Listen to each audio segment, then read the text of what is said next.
Pereira.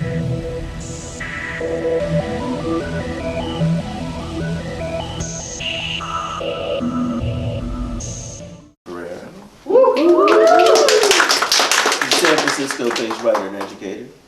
Her work has appeared in Honey Literary, the Hellebore, Mason Jar Press, and Yes Poetry, among others. She teaches creative writing at Children's After School Arts and the Elder Writing Project, and is co-founder of the Reading and Food pop-up series, Kitchen Table. Lucie Pereira.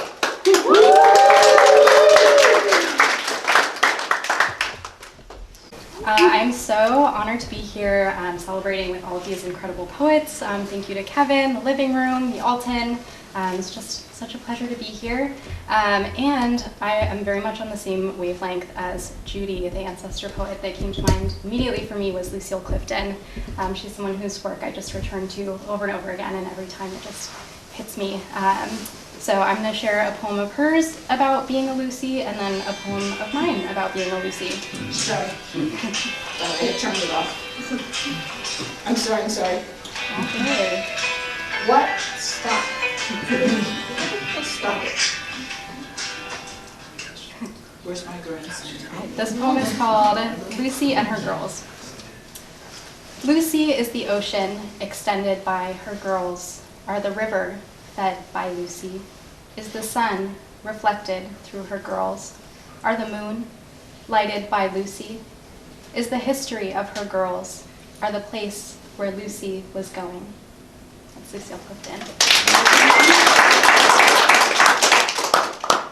And then I have one called Self-Portrait as a Gemini. It's something you can't make heads or tails of.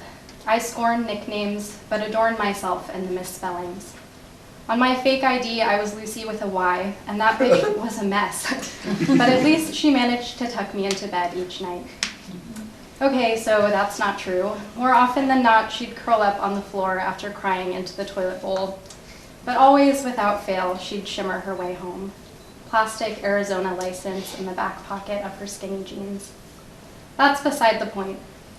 The point is, now I spell my name backwards so I can read it in the mirror. Now I sketch myself in antonyms and pile on contradictions to keep warm. That's the shine of it. That texture you can't pin down. It's the clinking glasses at the dinner party and the talking shit in the back seat on the way home. It's the traffic light glimmer on the car windows, the mystery in the multitudes, the darkened sand exposed in the ebb that still remembers the liquid freedom of the flow.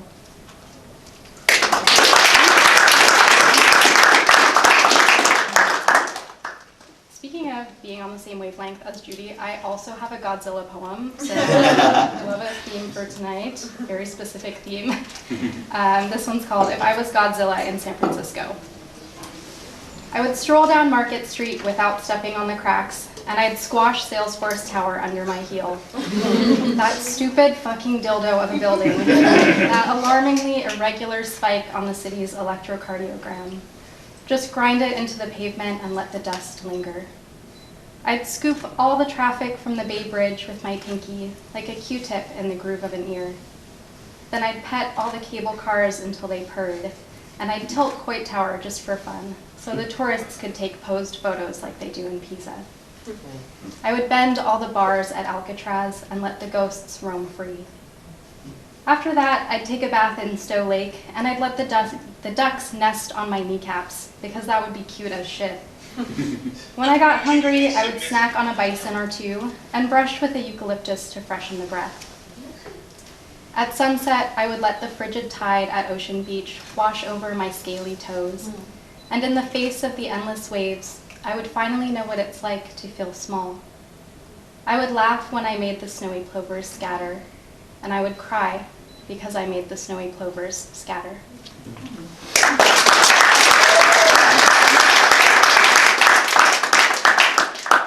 Just a couple more. I'm getting married this summer. That means that someone is gonna put up with the annoying shit that I do forever. So this is a poem for my fiance. It's called Leftovers. You hate that I forget my unfinished tea. You find abandoned cups on every surface, amber and cold, half empty, sometimes half full. I know that you hate this. I know how easy it could be to finish what I've started.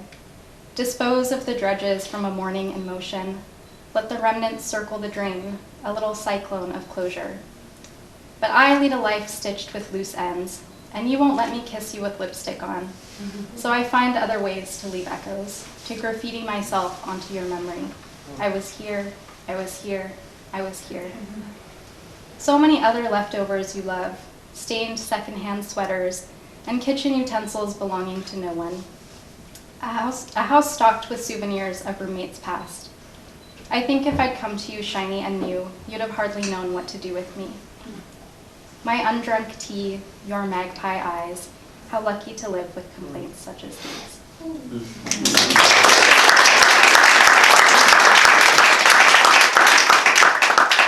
going to close out with just one more called Atmospheric River. Silver currents carry us to the next day and the next. In this meal, a memory, saffron stained and sweet. In this house, a history that bleeds. In this air, a silence greener than anything you ever knew. Green enough to make your deserts dissolve. The landscape will close you in. In this place, your breath is not just a bad habit. In this dark, a question is just a question.